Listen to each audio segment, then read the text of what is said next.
my match history tracker still works.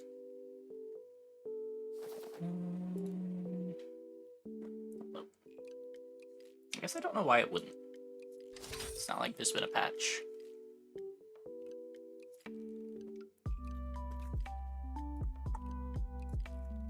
What file is this?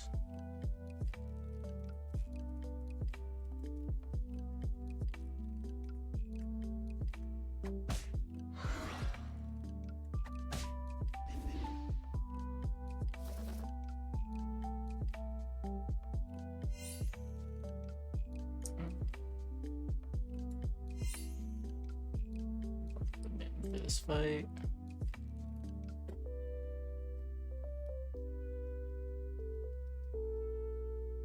Better question is, what folder did I throw this in?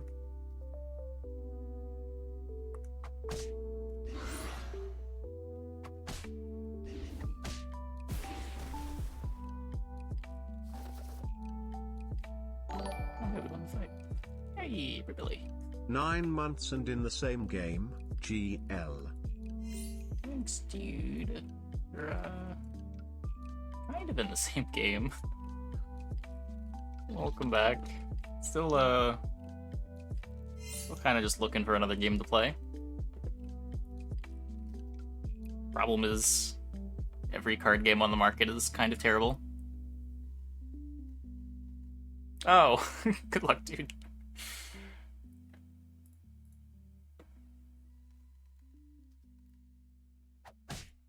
Where's...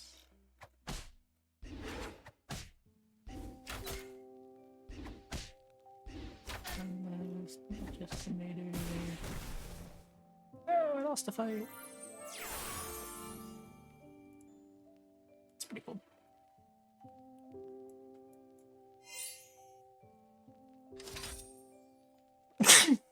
Ugh.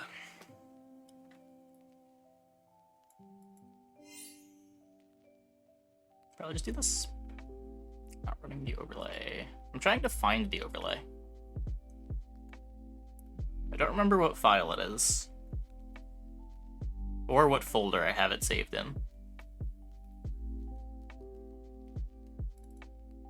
Aha. Check the overlay. It is matchhistoryrenderer.py.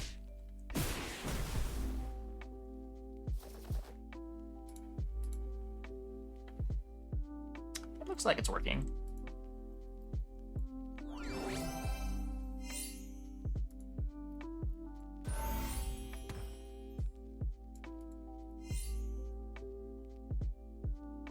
Imagine compiling something to an exe.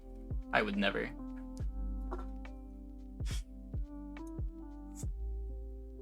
I'm done with it for now. There'd have to be a pretty big patch for me to be interested again, I think.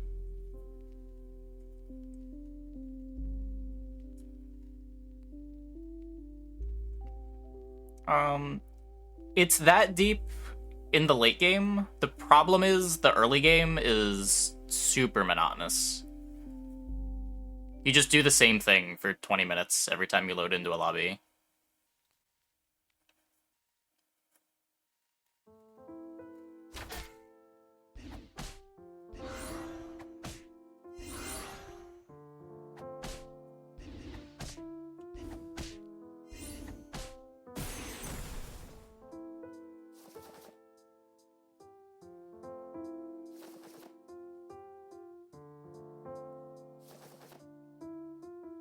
But yeah, like you pretty quickly, I shouldn't say you pretty quick, but you eventually get to the point where you're really comfortable in the early game and you just want to improve like your late game pivots. But in order to learn the late game pivots in practice, you have to sit through this gigantic loading screen.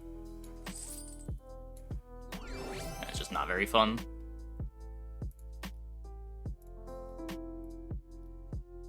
I guess Power Orb. We are Apoc. Probably TLKing this lucky.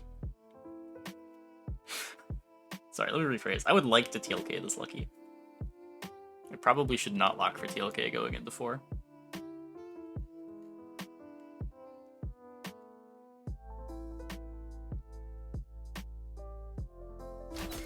Six. Hard pivot here First direction.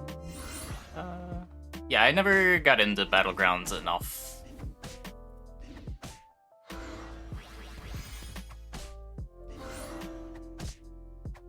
To have too strong of an opinion there.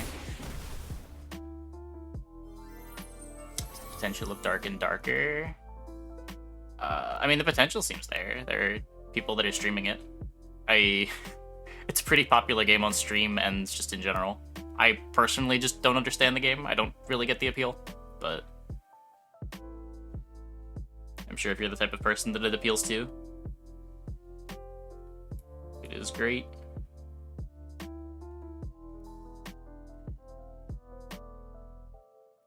Rats for sure.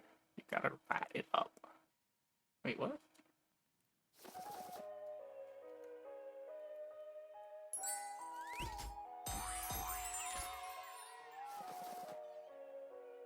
Seems more interesting than Tarkov.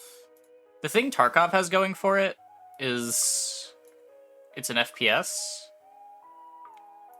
which is just inherently less of a clunky mechanic than melee combat for an online game.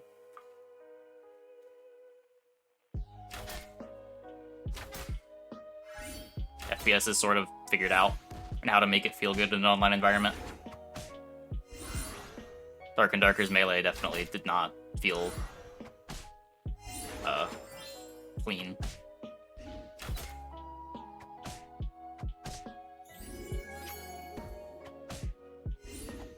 Maybe that's just me. I don't know.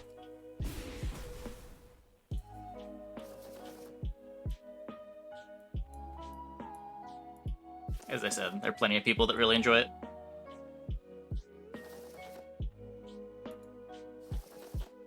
I'm not one to gatekeep fun, unless your idea of fun is a certain comic-based collectible card game.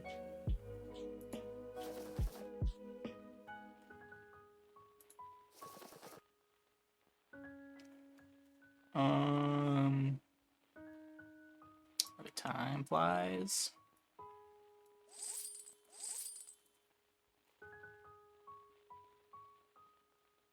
Either of them, clunky with longer time to kill seems better for that formula. I mean, I don't know about longer time to kill. I got two-shot by, like, everybody. Some dude just ran up to me with an axe and clicked twice, and I died.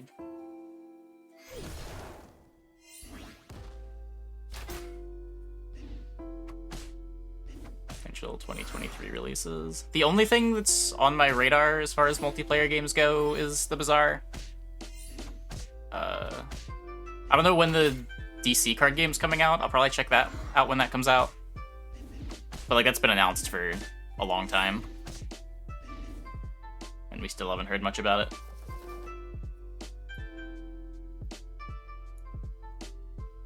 Any updates for the Bazaar recently? There's something in December.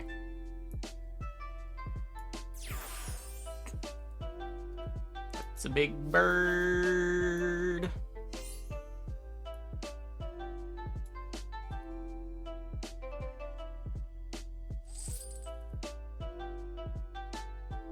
It's called DC Crack. I don't know what it's called. I forget already. I want this Turkish Delight.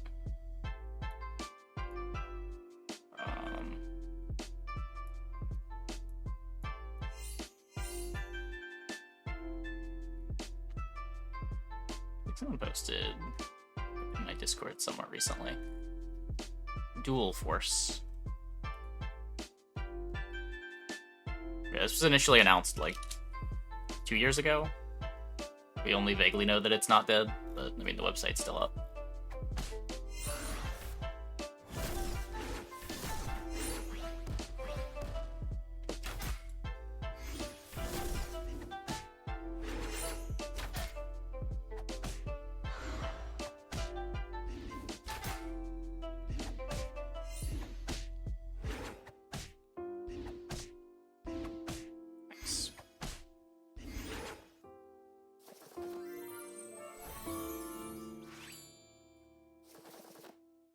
So we just roll for XP.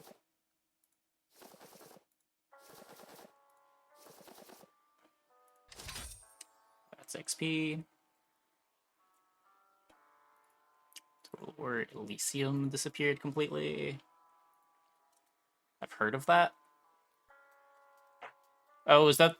Wait. Free to play... It's a card game, right?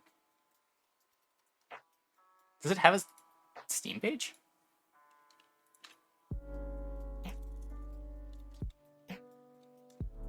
Wait, did it actually disappear?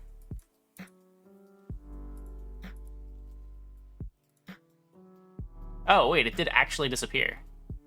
First FAQ entry. When will the game return? Oh.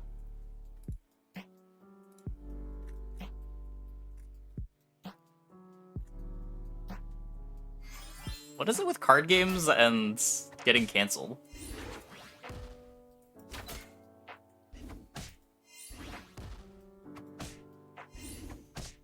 You would think it would be a pretty easy genre of game to develop.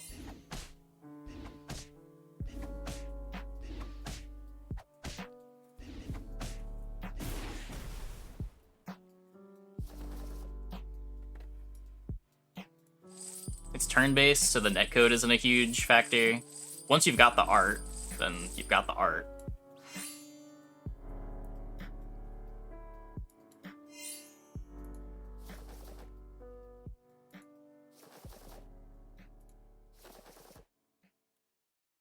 Game feel's not that hard to get right. Or at least get feeling reasonable. Guess I'll pair this. Why not?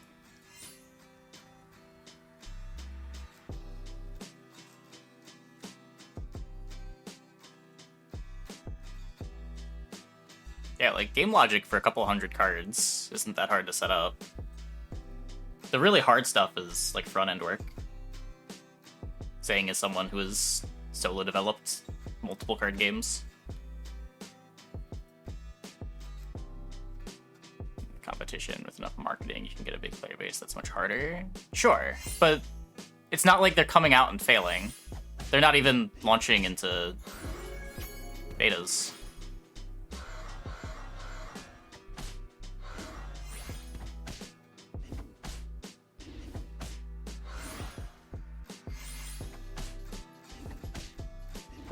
Card games coming out and failing is expected. That's like every card game that is released in the last 20 years. Sorry, every non-digital card game, other than Flesh and Blood, that is released in the last 20 years.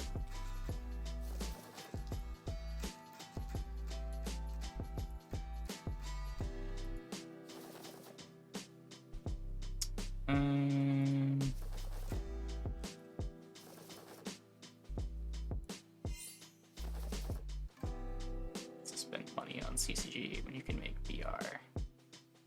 But that's the thing, like, these projects are getting started.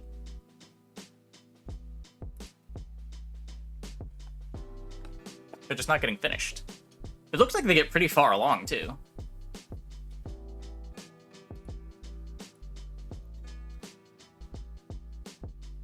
Talking about a physical card game? No, we're talking about, like, all the digital CCGs that never come out. I just brought up physical card games because there are way more physical card games that died than digital card games that have ever existed.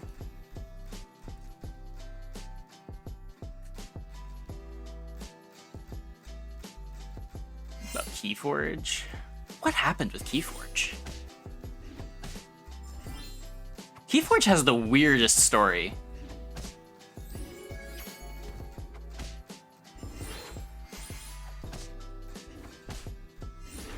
They had to, like, rewrite their algorithm for generating cards because a hard drive died or something. Like, I don't understand what happened there.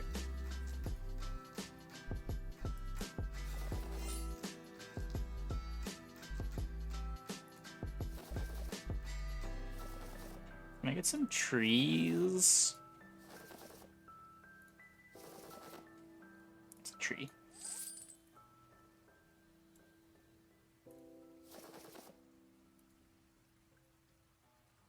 Have the people that made KeyForge. Like, KeyForge looked so promising when it came out. The way the mechanics worked looked like they had like a digital client in development at some point soon. Like the mechanics for the game looked like it was made to be a digital game first, and then there was never a digital client. Then the game randomly died under the weirdest circumstances. And I think it's back now? I think? Or at least it was supposed to be back.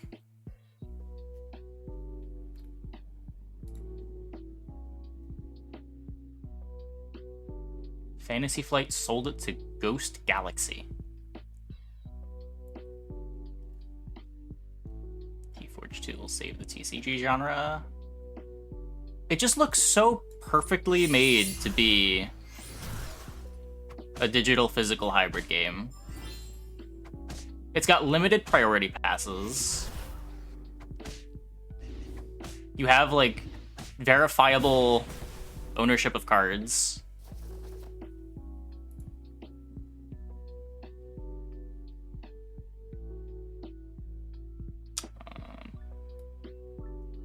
Shot dead to me. I wouldn't say that it's dead, but it would need a pretty significant change for me to want to play it again.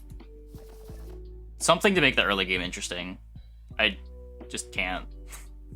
I can't keep sitting through these long loading screens. It's too much.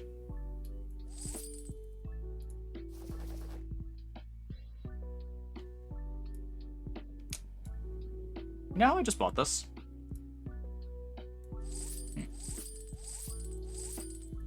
Sure would suck to immediately sell it.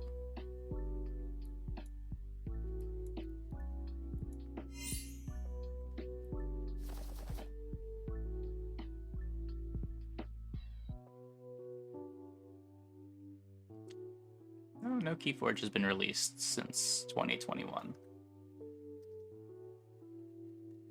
So strange.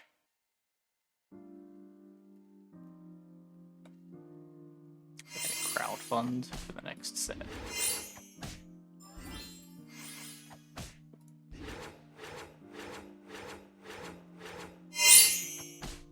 Oh no. Oh no no no no.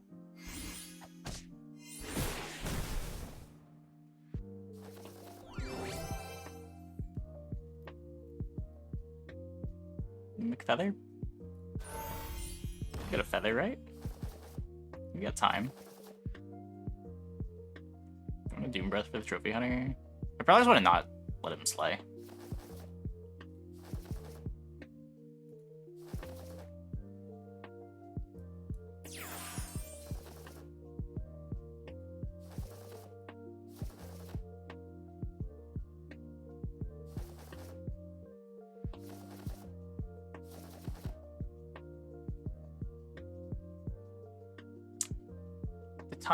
Messaging at the time was cryptic. Fantasy Flight simply said the game's sophisticated algorithm was broken and that it needed to be rebuilt from the ground up. All the software engineers that helped make the algorithm in the first place now worked for a different company.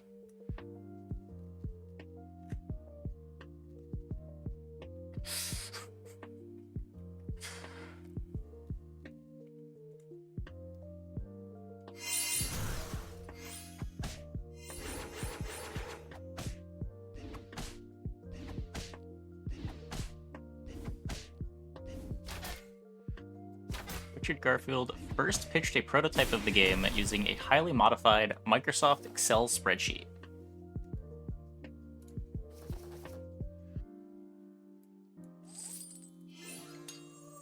There were a lot of macros in it, Hurley said, drawing out the words to emphasize the size of the file involved. It contained a list of every card name that Garfield had designed for the game. When he wanted to create a deck, he would just run some scripts and it would basically generate a list of cards that were within the deck. Then he would pool the cards that the spreadsheet told him to pool, and then put it together. He would just do that repeatedly until he had a couple dozen different prototype decks that he had generated this way.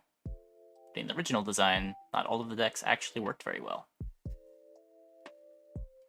They ended up with a much more structured system. Recipe is probably the better word for deck creation. KeyForge algorithms, new and old, both work the same way.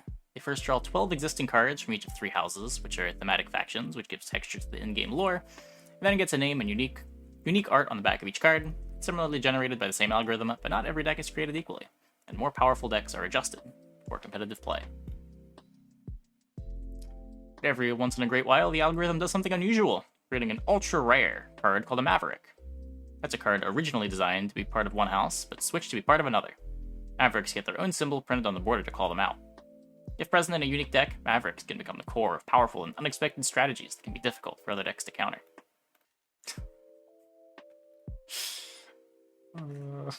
But what happened? How did it break?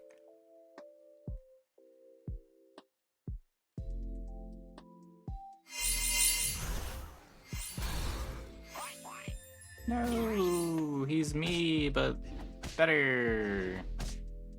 Maybe.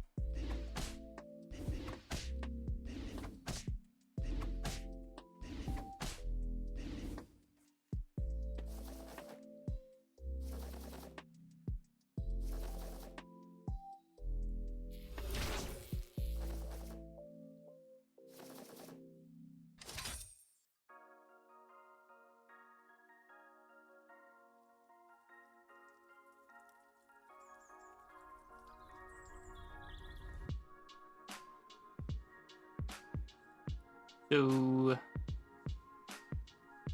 I'm assuming trees can be the trophy hunter. Guess we'll find out.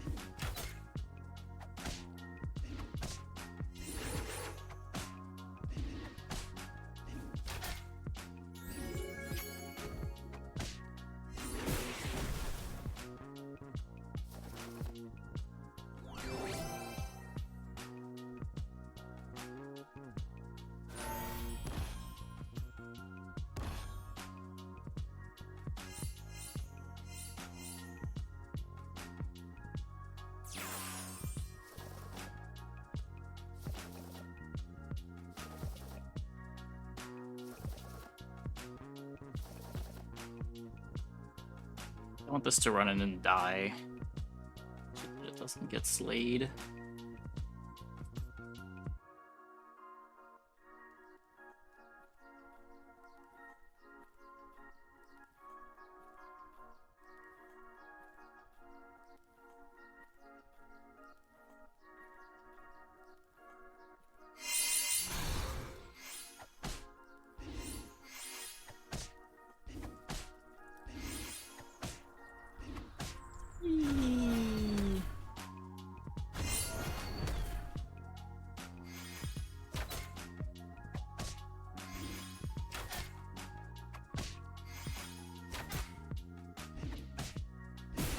Not murder.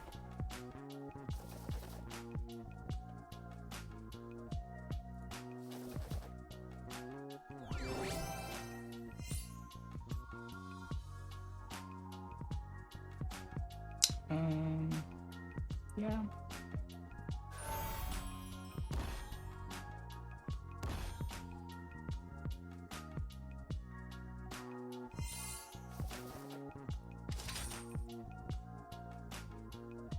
Don't want this dying first.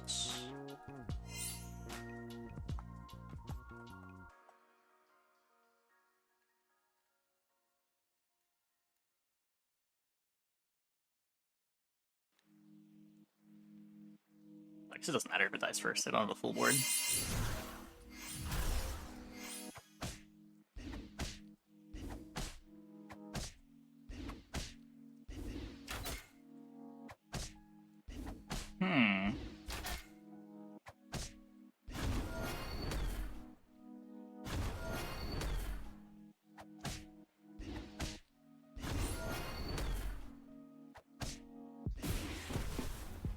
Okay.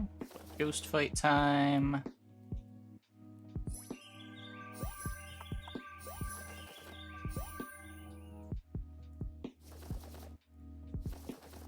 Just looking for like a Megamorph.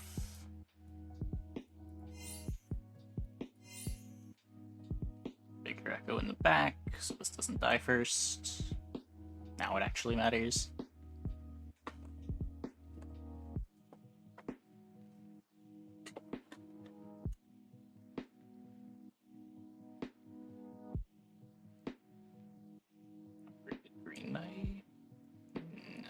If anything, I'm probably looking to cut the Green Knight. I'd much rather combat spell than just upgrade Green Knight.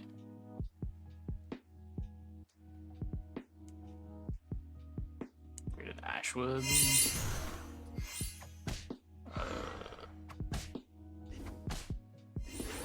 that better than upgraded Green Knight? I'd be cutting the Green Knight for the Ashwood. So you're losing 40-40 to get... I think I just want to find a spell.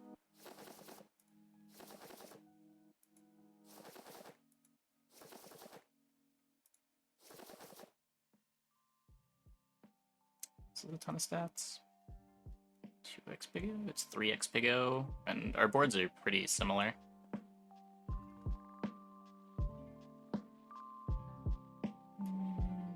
Probably gonna have to... This is fine.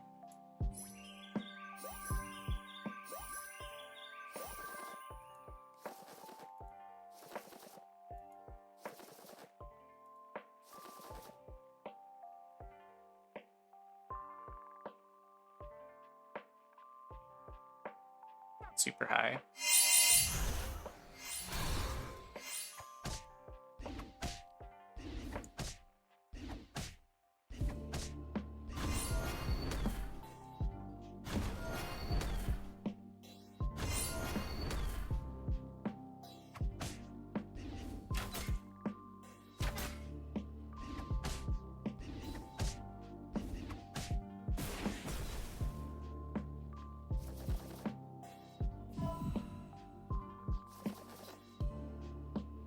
If I had more life, I'd play the Kidnap.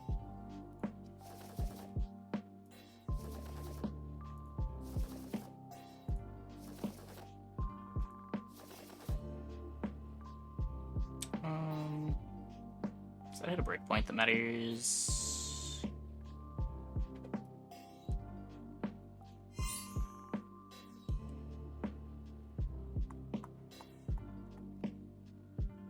Does the Robin go on it? I thought the Robin would go... Does... Yeah, I don't know. I guess I should probably do this then.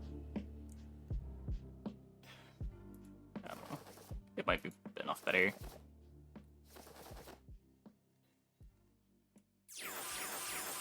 Not upgrading this.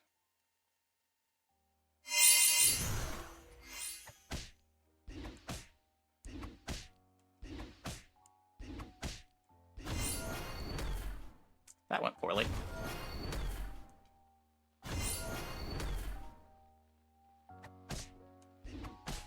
Okay, I don't know.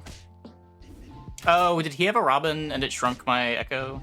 Oh, am I still bigger? No.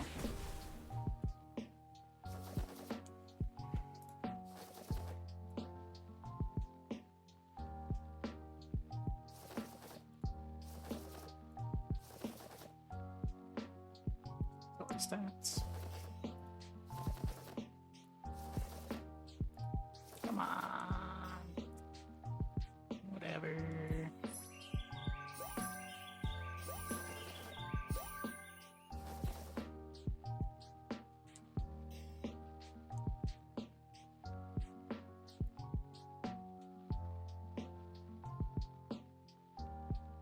Yeah, Mimic Feather's really good.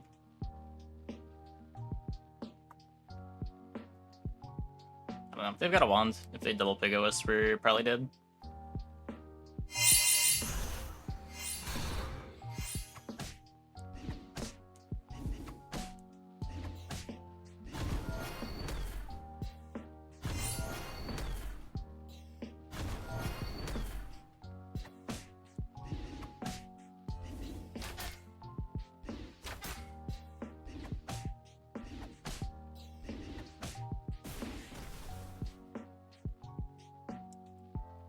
By now. I don't think we would want to replace any of these treasures for Pandora's box.